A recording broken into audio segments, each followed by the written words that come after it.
Government announcing this morning that they're going to introduce legislation to allow clinics to perform diagnostic procedures and day surgeries, things like cataract, hip and knee replacements.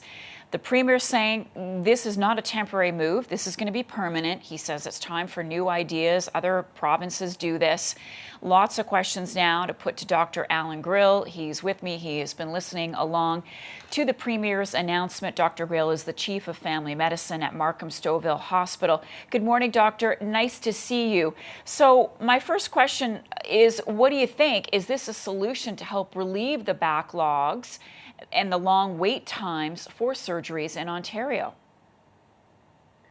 So good morning, Marcia. So, just to make it clear, we do have a significant problem in this province when it has to do with capacity of our healthcare system. The COVID-19 pandemic has created a serious backlog, specifically in elective surgeries. I think the number is over 200,000 people waiting, and that is really just unacceptable and very unfortunate that people have to wait for that type of care. Independent health facilities that were spoken about at this morning's presser already exist in Ontario with regards to low-risk surgeries. I mean, we have labs and X-ray and ultrasound facilities that are already doing this type of work.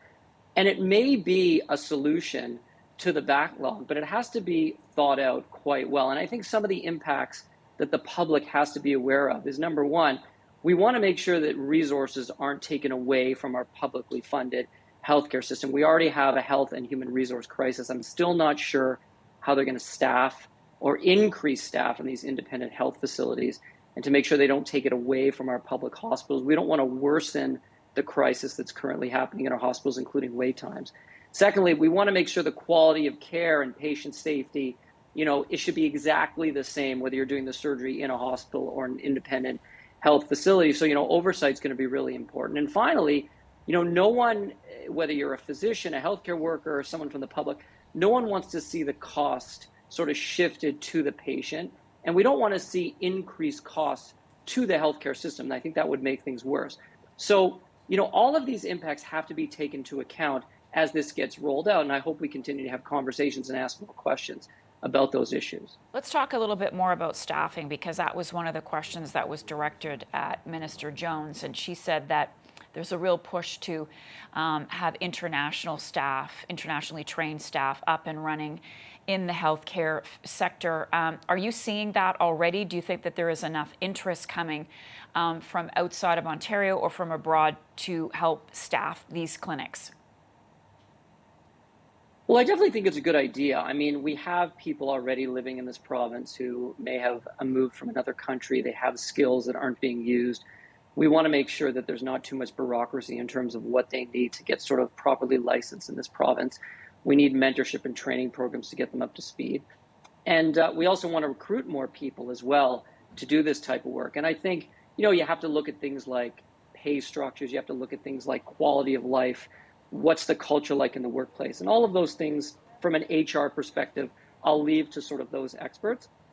But again, exactly how we're going to increase the amount of staff is still unclear. Maybe there's some people that have recently retired and maybe they're looking to do a little bit of work, but not full time. We can reach out to them and have retention plans for them as well. Having people that have worked in the system for a very long time to come out of retirement, maybe even a part-time basis, to even help mentor younger staff that are just coming out of training is probably a great thing. I mean, in medicine, we do that all the time. See one, do one, teach one. We teach each other and help trainees. So there's lots of innovative solutions we can do for the staffing crisis. And I think as time goes by, we're going to hear more about those ideas. And finally, I want to ask you, Doctor, about the alarm bells that are being set off by critics of this plan, that this is just going to increase the costs for patients, that they're going to have to be reaching for their credit cards for something by going to one of these clinics. Premier Ford says, no, that's not going to happen. Is it a slippery slope? I think we have to be very cautious. I mean, some of the reporters asked questions this morning about upselling. I mean, The last thing we want to see is where a patient is sort of shifted to an independent health facility that might be for profit, and they're sort of pressured to either get a test or get a procedure that may not be covered by OHIP that they don't need.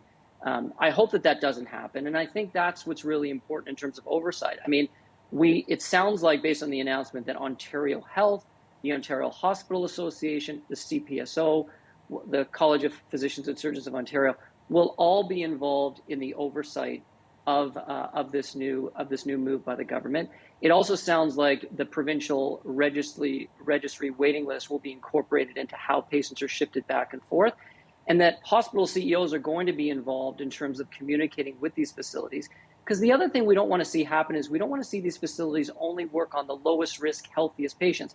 There are still patients that sort of fit in that gray area, and to shift all those to the hospitals and make them wait longer, I don't think is a good solution either. So the more oversight, the more collaboration we have is going to be great. And I just want to remind the public that, for profit doesn't necessarily, privately delivered care doesn't necessarily have to mean for profit care, right? My office also delivers care in a private setting, but the way we try to operate with patients is overall, we're just trying to provide the best care to them possible.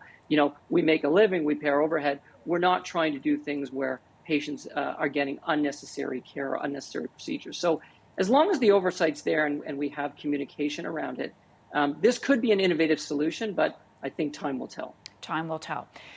All right, Dr. Grill, thank you so much. Nice to see you. Dr. Allan Grill is the Chief of Family Medicine at Markham Stouffville Hospital.